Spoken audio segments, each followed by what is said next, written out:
Escape. Escape tonight to occupied France and the underground.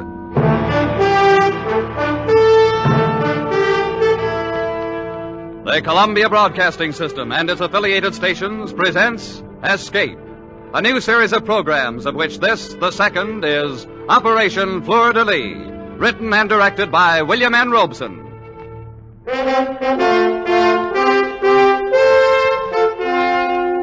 Today, the 14th of July, the people of a free France celebrate the anniversary of their escape from the tyranny of the kings of Versailles.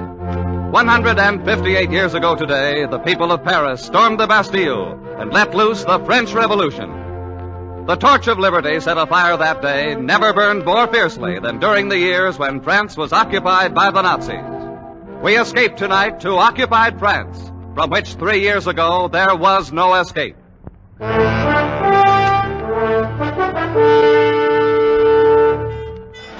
You can call me Duke, but don't use my right name. I might want to go back to France someday. And there are a lot of people in the world that wouldn't understand that what I did was justified in a war. No, I don't have any regrets. Moral ones, that is. It isn't what I did to Renee that keeps me awake at nights. It's just the memory of her.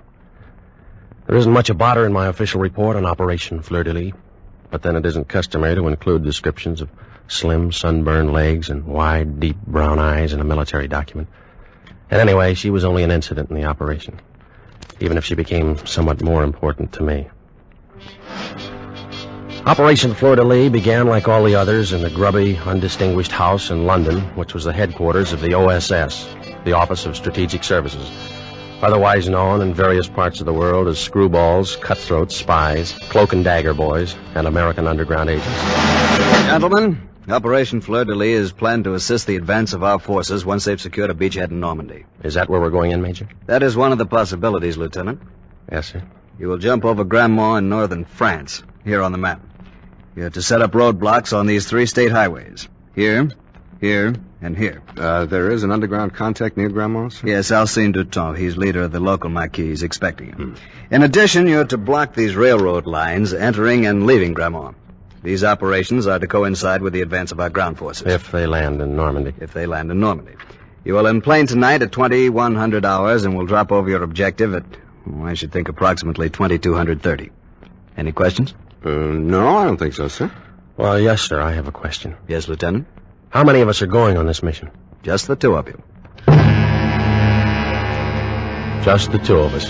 And all we had to do was organize an underground army, disrupt the supply lines of a half a dozen Nazi divisions, and give support to the entire Allied invasion. Just the 2 of us. But that's the way the OSS worked. And nobody ordered Hill and me into it.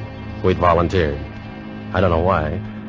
Maybe for moments like this one, when you get a B-24 assigned to you as a personal taxi, and there's lots of room to sprawl around after Bombay.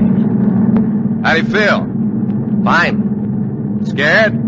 Of course I'm scared, aren't you? Me? No, this is a walk. You forget how tough it was when we were at paratroop school at Benning. Yeah, that was real rugged. If the wind wasn't right, you might land in the Chattahoochee and get all wet. And there was always the chance that you'd sprain your ankle coming down too hard. And the sun was so bright on some of those daylight jumps. Whereas we got none of those things to worry about here. A nice pitch-black night over France, no sun to blind us, no Chattahoochee River to fall into. Hey, Lieutenant. Yes, Sergeant. Skipper wants to talk to you on the intercom. Thanks. Here, use my cans. Thank you. Duke here. Lieutenant, I'm over your objective. Any signal from the ground? Yes, the one arranged. 4 dots, 2 dashes. Green. Very well. You and Lieutenant Hill move into the Bombay catwalk. I'll open Bombay doors in 30 seconds. Roger. Good luck. Thanks. Sergeant, stand by to dump those supplies as soon as we're clear. Yes, sir. Come on, Ed. This, as someone has said, is it. So soon? Just as I was settling down to a good book. Bombay doors are opening, sir. Okay, Sergeant. All right, Ed, let's check your harness. It's a frightful mess. I just can't seem to do a thing with it. I know, but this is the last party you'll have to wear it on. Okay. How am I? Well, don't look now, but your chute's showing. Tuck it in. Let's get out on that catwalk. Why, what a refreshing breeze! And all of France at our feet. You see the signal? That's what I'm looking for. There it is. Over to the left. You got it? Got it! Let's go! You kid. Sure you kid. It helps. But for those 10 seconds while you fall free, nothing helps. You hang on to the ripcord and you count off the seconds and you try not to count too fast. Your hand on that ripcord is the only certain thing in the world as you tumble head over teacups with a wind tearing sound from your ears. And there's only one thought, always the same thought, whether it's your first or your 50th jump. Will the chute open? It does. Yanking at your armpits, knocking the breath out of you, slowing you down, and you swing there like a rag doll trying to get your bearings. First, you make out the horizon. That's where the black becomes darker black, where the stars stop. And you wonder about Ed, but you can't risk calling out. And now that you're located where the stars aren't, you look for the signal light, and there it is, slightly to the left. So you tug at your shroud lines, spilling a little air to guide you toward it. And it's coming toward you awfully fast. And you hope this particular French patriot has picked out a field free of trees and church steeples. And then you try to remember all the things they taught you about hitting the ground and rolling with the wind and collapsing your chute. Because it's always like this. You always feel like you've never hit the silk before. And then you're down, and you roll just right, and you collapse your chute, and it's second nature to you after all. And then you hear footsteps running towards you. And you remember another important instruction. You whip out your automatic, and you hope your French is good enough to get you by. Qui va? Who is it? Alcine here. Fleur. Delis. Okay, Alcine, come on. At last you have arrived, Lieutenant. So it seems. You have no idea how long we've wished for this moment. Hold it. That's my partner. Come on. Hey, here. Ed. Over here, Duke. You okay? My empennage is slightly damaged, otherwise okay. This is Alcine, our contact. Alcine, Lieutenant Hill. Hello, Alcine. Lieutenant, it is a great pleasure to make your acquaintance. And on behalf of my countrymen... Yeah, well, let's get these chutes buried and blow this place. Where's your transportation, Alcine? We haven't any. What? Where's the safe house? You might be able to stay at my aunt's. I don't think she'd talk. You don't think, aren't you sure? Oh, yes, I'm supremely confident that Where are the Germans? They're everywhere. And that is why I'm so glad you're here. Now we can fight again. With your help, we will kill many Boche. Oh, wait a minute. How many are there in your Maquis? Myself and 2 others. Just 3 of you? Oh, my aching back. But now that the Americans are here, we can do anything. Oh, why don't they get these things straight in London? How can we block roads with a 3-man Maquis? 3 men and an aunt who perhaps will not talk. Well, let's get cracking. Duke, you're not going through with this mad venture, are you? What would you suggest? Well, as for me, I'm all for taking the next plane back to London.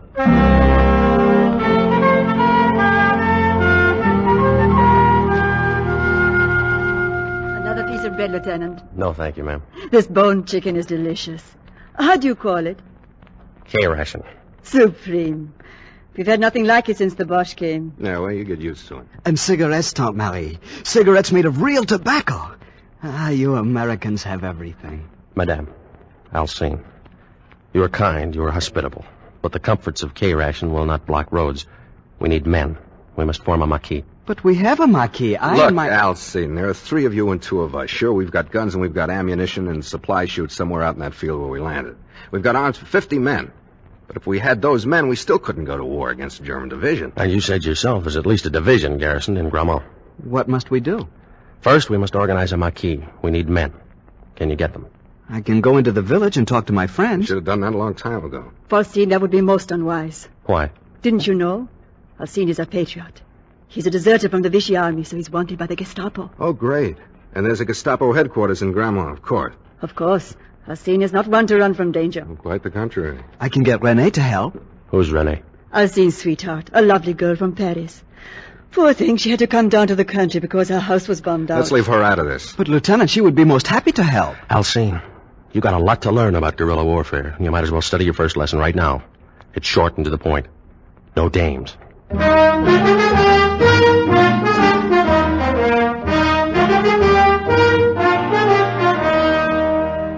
Well, the next day, we collected the supplies, which had been dropped with us.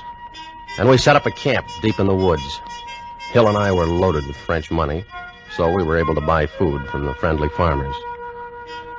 Maybe it was the food as much as patriotism that brought us recruits. Anyway, after a week, we had nearly 30 men. Our Maquis wasn't big enough for the job we had to do, but it was growing in the right direction. And then one night, as I was winding up a report to London... Oh? What do they say? What do they ever say? Message acknowledged. Carry on. Well, what about new batteries for the radio? What about extra ammunition for the Buck Rogers guns? When are they going to get another drop to us? Why don't you ask them? Yeah, I know. They do the best they can, I guess. After all, we're not the only Boy Scouts in this jamboree. Mm-hmm. Hey, Duke. Yeah? There goes Alcine again, off toward the road. What the... Hey, Alcine! Yes? Come here a minute. Yes, Lieutenant. Where are you going? I was just taking a stroll. You on night guard? Not tonight. You weren't on night guard last night, were you? No, Lieutenant. Or the night before? No, sir. But you weren't in camp all night, were you? No, sir. What's the matter? Don't you like the camp? Rather sleep at your aunt's? Is it too rugged out here for you? No, sir. Then where were you? In the village. You know the orders. No one is to go into the village. Yes, Lieutenant, but I only go in at night. That makes no difference. But it does. You see, Lieutenant, I'm so in love. Oh, great. The girl from Paris? Yes. You should see her, Lieutenant. She's the most beautiful, the most charming, Don't you know you're endangering the whole Marquis by disobeying my orders? Oh, no, sir. There's no danger with Renee. She hates the bush. Why, she wants to join us. You've told her about us? Oh, yes, sir. Are you out of your mind? How do you know she's all right? I just know that's all. She's the most wonderful person in the world. She's a real patriot. I told you, rule number 1 is no dames. Yes, but Renee is different. Yeah. Well, you better marry her before you bring her around here, or you'll have to share her with the rest of these wolves. Lieutenant, do I understand you? Forget it, Elsie. It's just an American figure of speech. May I tell Renee she can join us? Well, not quite yet. Later, maybe. Yes, Lieutenant. Is that all? Yeah, that's all. If you gotta take it, Alcine, take it easy. I do not understand. Just another American idiom, Elsie. Good night. Good night, sir. Hey, Duke. You gonna let him get away with that? Well, what are we going to do? Slap him into the guardhouse for 30 days. Only this isn't the American Army. We haven't any guardhouse. Yeah, it stinks from a security standpoint. I know. If we try to keep these boys from sneaking off home every now and then, we're not going to have any Marquis. These French. An immoral race. I don't know about that. Remember Phoenix City, Alabama? Yeah. Oh, yeah, I see what you mean.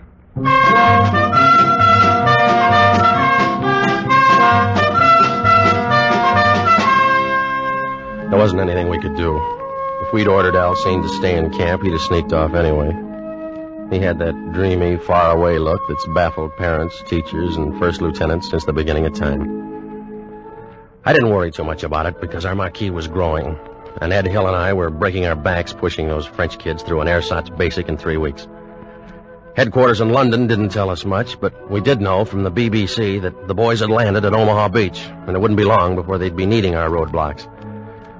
And then one morning, about D+4, I think it was, I was out in the woods running a squad through concealment drill.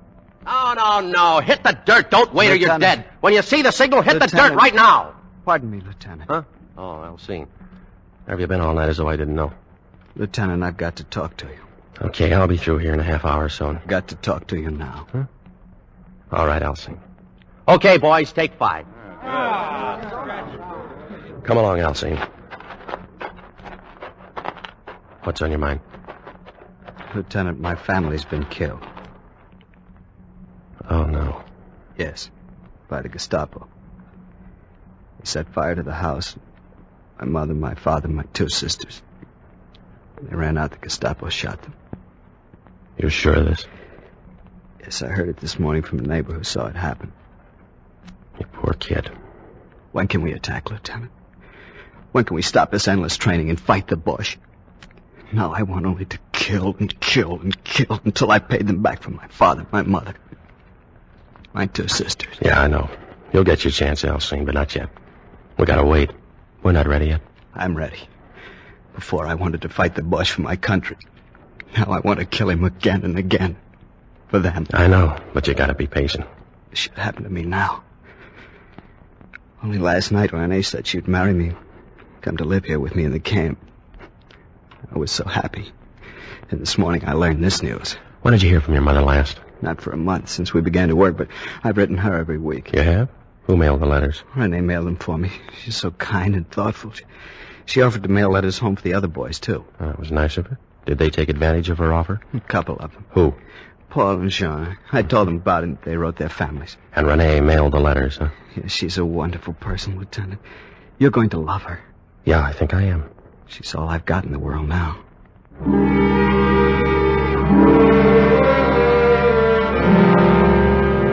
2 and 2 make 4 in occupied France, just the same as anywhere else. And sometimes it's just as hard to prove.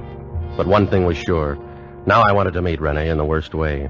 But I had to postpone the pleasure because early that afternoon one of the outposts broke into camp out of breath. Lieutenant, Yes, Paul. The Boche. They're coming down the road through the forest. How many? I did not stop to count them. Several truckloads, to be sure. Pass the word to Lieutenant Hill. Ask him to bring his detail into camp on the double. Yes, Lieutenant. Alcine. Yes, sir? Take 2 men and go down by the road and see what they're up to. Yes, sir. Just reconnoiter. Don't fire at them. But this is my chance for revenge. Listen to me. Don't fire at them. That's a command. Yes, sir. They may not be after us at all. Now get going. Immediately, Lieutenant. What's the order of the day, Duke? Lance Graham? Yeah, looks like it. All your men here? President accounted for. All right, boys, now gather around, will you, and get this. There's a convoy of Germans coming down the forest road. Now, wait a minute. We're not going to fight them. You know what our job is. Roadblocks. We got tanks, artillery, and airplanes that'll be along soon to do the killing. We have guns. Now, look, our security's been pretty good. And those Krauts may be on a routine patrol. The chances are they don't even know we're here. They do now. Listen. Yeah. Well, that doesn't. All right, you men got your weapons? Yes, sir. Good. Now, you know the procedure. Get lost. Before you leave the forest, bury your weapons, ammunition, and equipment. Rendezvous at the home of Alcine's aunt at 2200 hours tonight. Good luck. Come on, Ed, let's scram. Well, he who doesn't fight and runs away lives to fight another day. Or something like that. Who tipped them off? I'm not sure, but I got a pretty good idea. Who's down there at the road? Alcine, he's fighting a private war, the poor jerk.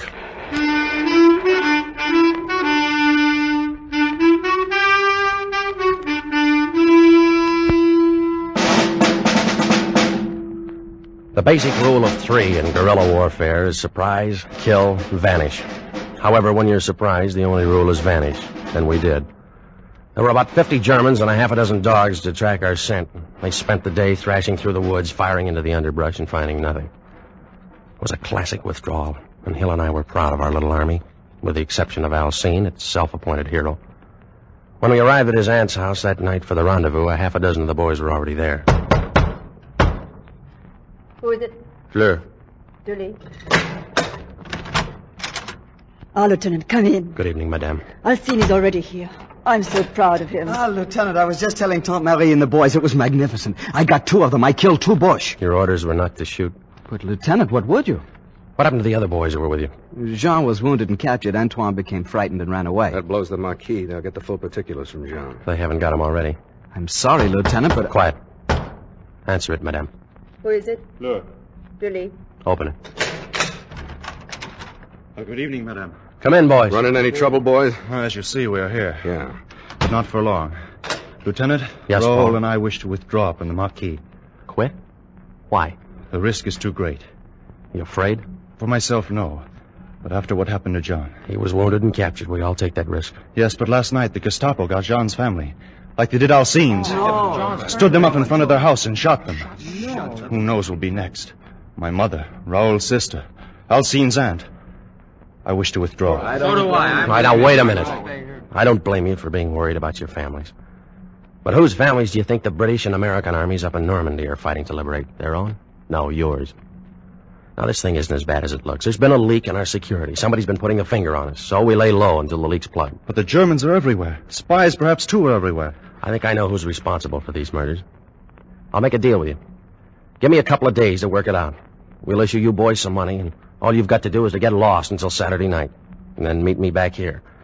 If I haven't patched up our security by then, you can all quit the Marquis and become collaborators. Oh, it is not that, Lieutenant. No one wishes to collaborate. But one must think of one's family. Okay. Ed, Yeah, Duke.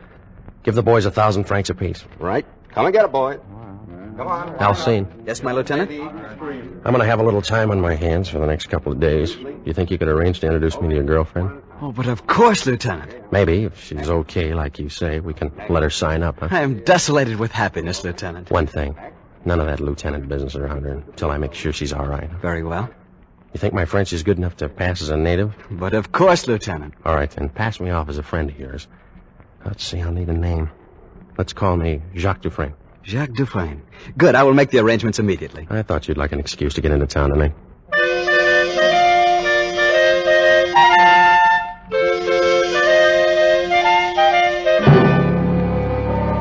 The next afternoon, Alcine brought the girl out to the woods near his aunt's house. I stood behind a tree to watch and make sure they weren't being followed. She was all right. Tall, long, sunburned legs, her hair caught in a blue ribbon like a little girl's. I let them walk by, and then I stepped from behind my tree. Oh, there you are, Jacques. Hello, Alcine. René, this is my good friend Jacques Dufresne. He's from Paris, too. Jacques, This is René de Cibourg. Glad to meet you, mademoiselle. And I'm honored to meet you, monsieur. Where do you live in Paris? Near the Porte du Lilas. But my home is no longer there. It was bombed out. Alas, so was mine. My family remain with friends, but I've come out into the country to fight with the resistance. Jacques has much influence with the commander of our Maquis. Oh, I hope you will be able to persuade him to let me join you, monsieur. I shall do what I can. It would be a privilege and an honor to work with a patriot like you. See, Jacques, I told you René was all right. You didn't tell me the half of it. Mademoiselle, you understand that we must be cautious. There are questions I must ask, of a confidential nature. Why don't we meet again? Alone. Why not? Say, tonight? I have a little car. But- We might take a drive. Fine. But, René, you promised me I can that... see you some other time, ma chère. Remember, France comes first.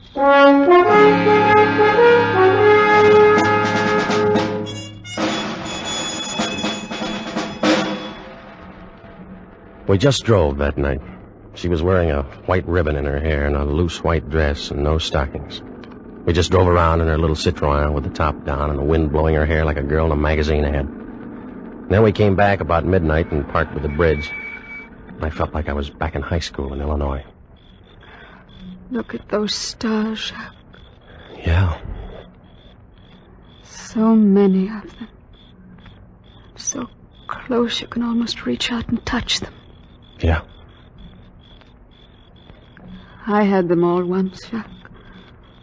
I reached out and gathered them all in my arms once. Yeah? I want you to know all about me, Jacques. I want to. Don't think it's wrong of me. But I've been in love. There's nothing wrong in being in love. He was a soldier. Most everybody is these days. A German soldier. Oh. Don't you think that love is bigger than war or hate or anything? Yeah, I guess so. He's dead now. That's good. I'm sorry. I didn't mean to hurt you. I'm not sorry he's dead. Jacques, I'm so confused. I want to understand things. I want to be intelligent about things. Then everything gets so mixed up. Like now. Like now? Yes. Jacques, I've never been so happy as I am tonight. Not even with the German? Not even with him. Why does it have to end? Why do those blessed stars have to go out one by one to make way for another day of war? Why can't we stop time, you and I, and gather all the stars together, just for us? I don't know, baby. It's never been done before. But we can try.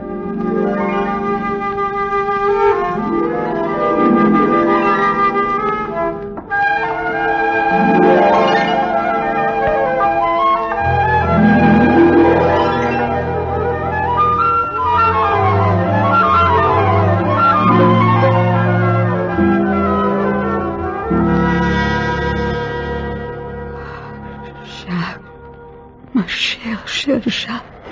Yeah. Tomorrow night? Same time, same place. Forever, if you say the word. Forever? Sure, why not? Who knows how long forever is in this crazy world? Why not have it together? Why not get married? Why not, my most beloved? See you tomorrow night. I'll only be half alive until then. Chérie, if you want to write to your family in Paris, give me the letter tomorrow night, and I'll mail it for you.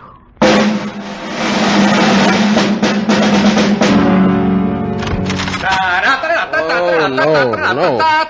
All right, drop that rock and grab a sock. Rise and shine, lover boy. I brought you a cup of chocolate. Figured you want breakfast in bed this morning. Oh, thanks. How'd you make out last night? Okay. Details. Let's have the details. Nothing much to report. We drove, and then we parked for a while and talked. Did she give anything away? No information. She's a funny kid.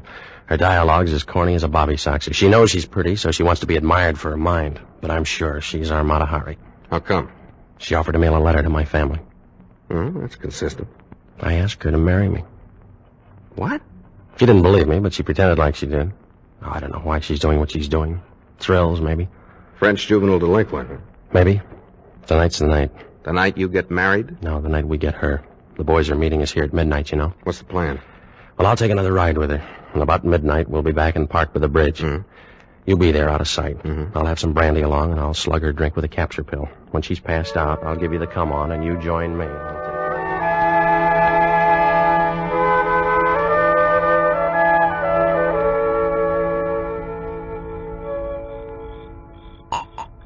Here, baby, have another drink, huh?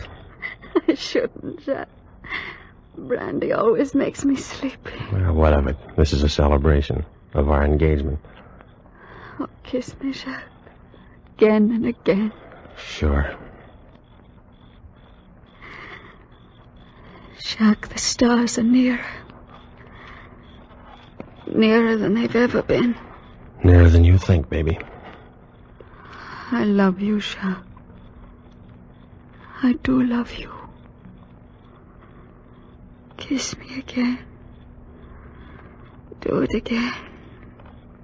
And again. Renee. Baby. Are you asleep? You collaborationist pig, can you hear me? Okay, Ed. All right, she out? Like a red light in an air raid. Here's her purse. Start through it while I untangle myself, will you?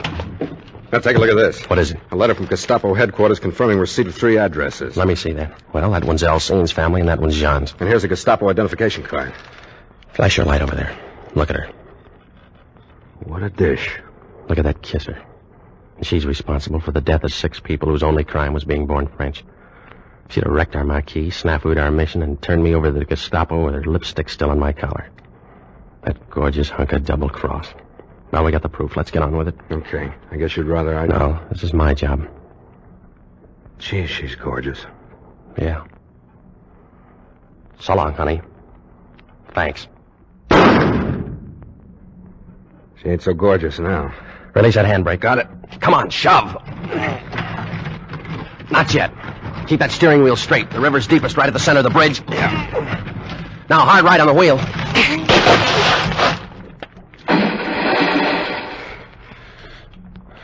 You know something, Ed? Huh? I think she finally did gather that armful of stars.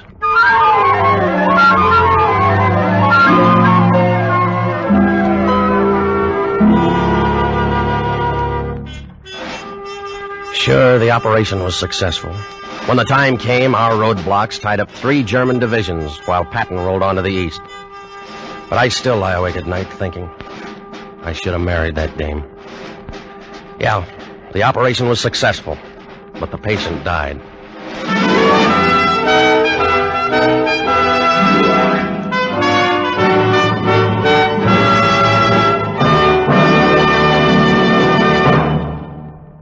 Operation Fleur-de-Lis was written, directed, and produced by William N. Robeson, with Jack Webb as Duke, Elliot Lewis as Hill, Peggy Weber as Renee, and Harry Bartell as Alcine. Operation Fleur-de-Lis was based on an incident from the files of the OSS, recorded in Sub Rosa by Stuart Alsop and Thomas Braden. The special musical score was conceived and conducted by Cy Pure.